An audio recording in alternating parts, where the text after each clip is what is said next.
Hello friends, अपन देख रहे हैं राजस्थान कर्मचारी चयन बोर्ड जयपुर द्वारा आयोजित अध्यापक लेवल प्रथम एग्ज़ाम के लिए विद्यालय विषय को।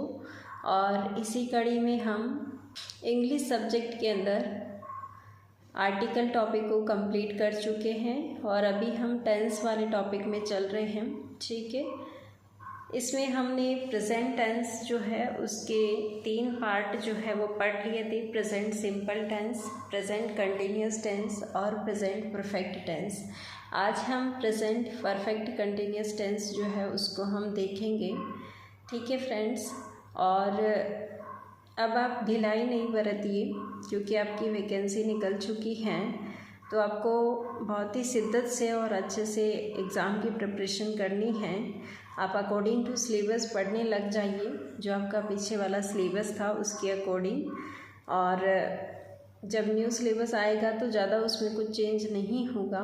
ठीक है, तो चलिए फ्रेंड्स शुरू कर लेते हैं अपनी आज की class. Present perfect continuous tense.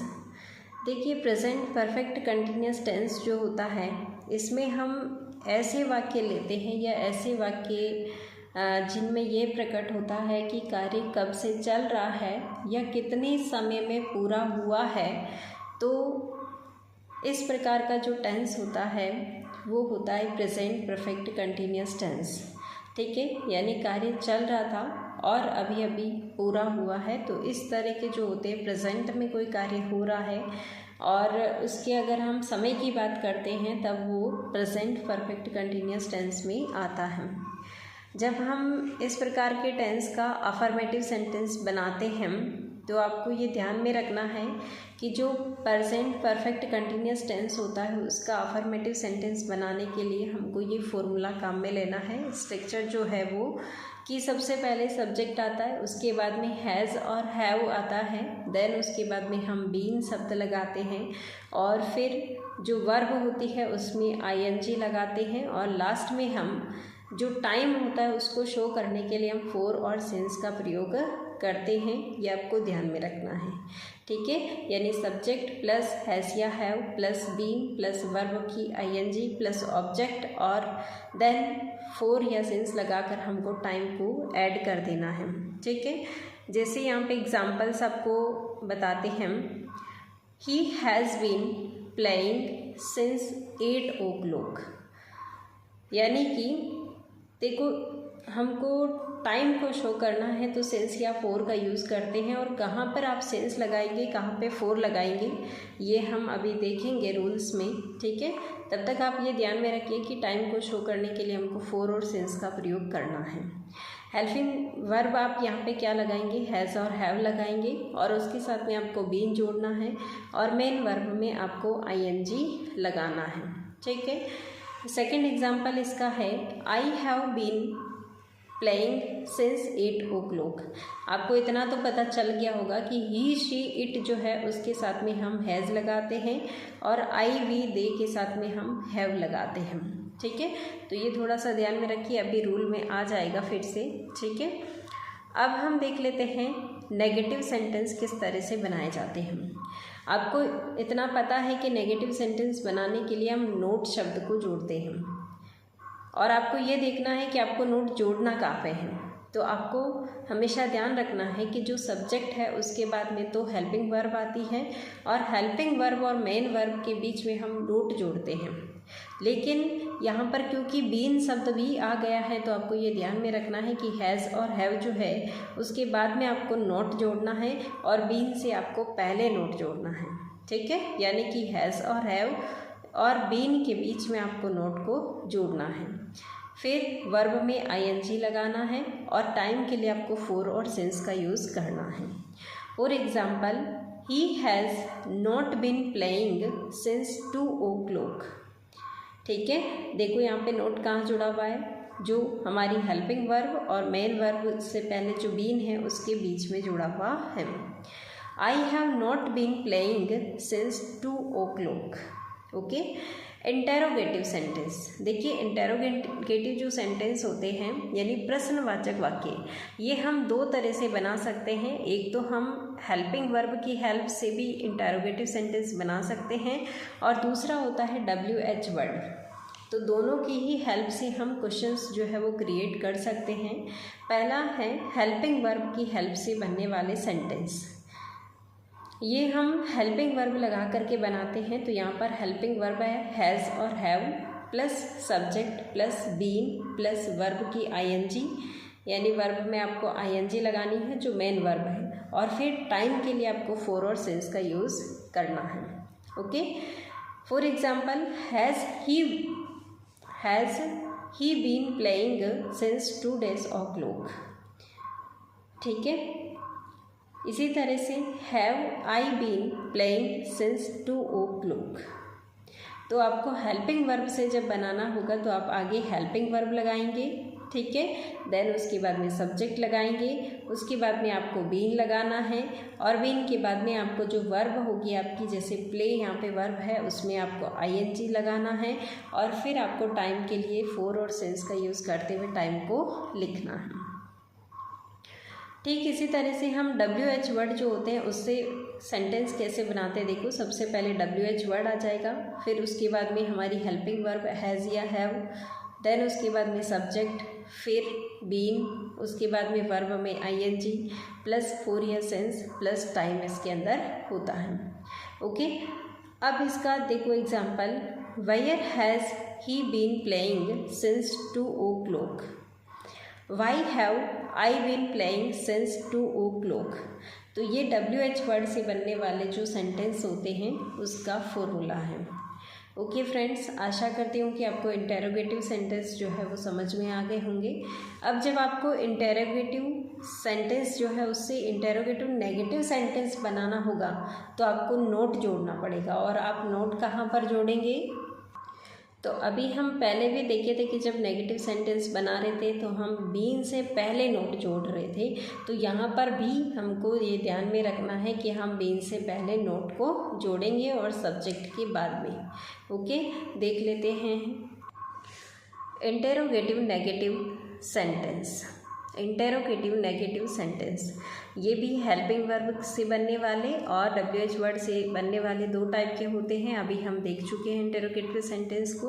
अब देखो, हेल्पिंग वर्ब से बनने वाले जो होते हैं उसमें सबसे पहले हेल्पिंग वर्ब आती है हैज़ या हैव प्लस सब्जेक्ट, और सब्जेक्ट के बाद में नोट, और बीन से पहले आपको नोट लगाना है, ये आपको ध्यान में रखना है।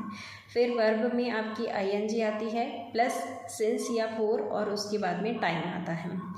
For example, has he not been playing since 2 o'clock।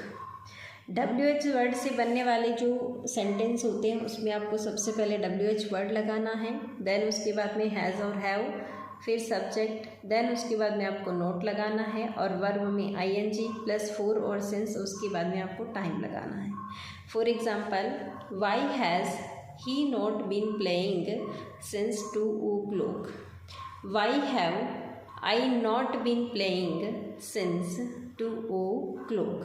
तो ये एग्जाम्पल्स है, आप देख पाएंगे कि यहाँ पे जो है हम WH वर्ड लगा रहे हैं, उसके बाद में हैज़ और हैव लगा रहे हैं, देन उसके बाद में सब्जेक्ट लगा रहे हैं, और उसके बाद में नोट लगाया हमने, फिर बीन आ रहा है, और लास्ट में हमारा टाइम आ रहा है।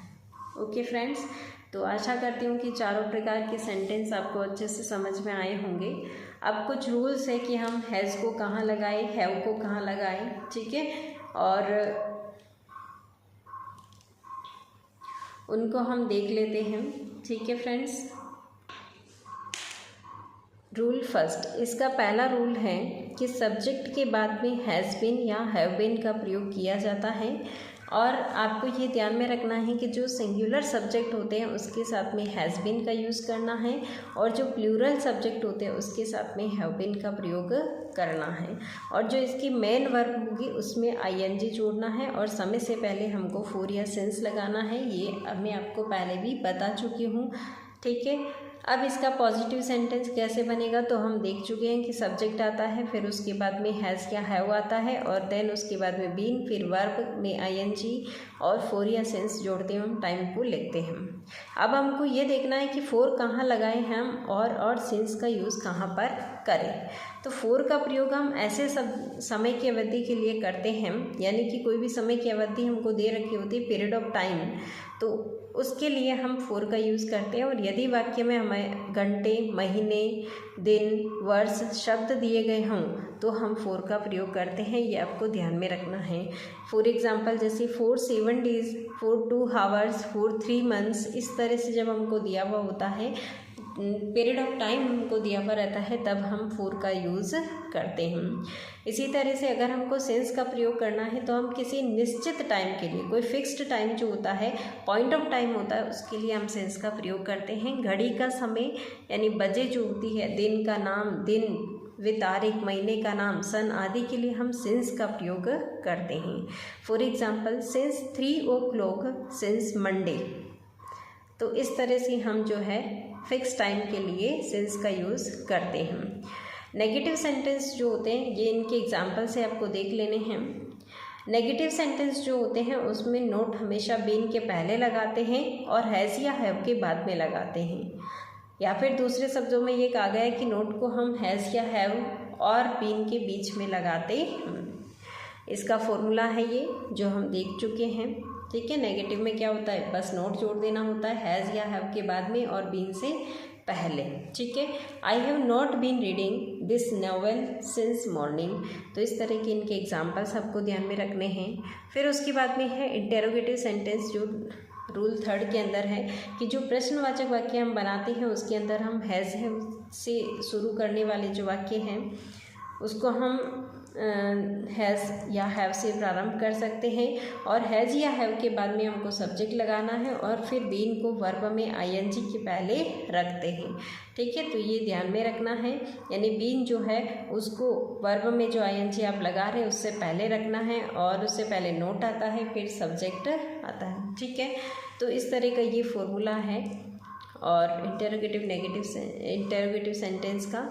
और अगर डबल इंटेरोगेटिव आता है तो इसमें आपको ध्यान में रखना है कि क्वेश्चन मार्क वर्ड लगाना है, फिर हेल्पिंग वर्ब, उसके बाद में सब्जेक्ट, फिर नॉट, फिर बीन, फिर वर्ब की आईएनजी, ऑब्जेक्ट और सेंस या फोर, देन टाइम। ठीक है, तो इस तरह से जो है हम टेंस जो है उसके क्वेश्चंस को हल करेंगे और बहुत आसानी से आप इनके रूल्स को ध्यान में रख लेंगे। कुछ तो जब हम इसका अलग अलग सेंटेंस हम पढ़ रहे थे तब हमने इसका सीख लिया था कि हैज़ और हैव कहाँ आएगा। फोर और सेंस का प्रयोग हमको देखना था, तो फोर का यूज़ हम पीरियड ऑफ टाइम के लिए करते हैं और जो सेंस है उसका प्रयोग पॉइंट ऑफ टाइम के लिए करते हैं। ठीक है फ्रेंड्स, तो आशा करती हूँ कि आपको जो प्रेजेंट परफेक्ट कंटिन्यूअस टेंस जो है वो बहुत अच्छे से समझ में आया होगा। नेक्स्ट क्लास में हम पास्ट टेंस को देखेंगे। ठीक है फ्रेंड्स, और अब कमर कस लीजिए और बहुत अच्छे से तैयारी कीजिए अपने सब्जेक्ट की। ठीक है, जितना भी आपका सिलेबस दिया हुआ है उसको बहुत अच्छे से कवर करते हुए पढ़िए। ठीक है फ्रेंड्स, और आशा मन में हमेशा रखिए कि हम जीत जाएंगे। ठीक है, ओके फ्रेंड्स, कुछ इन्हीं शब्दों के साथ में आज की क्लास हम पूरी करते हैं। ठीक है, thanks for watching this video. जय हिंद, वंदे मातरम।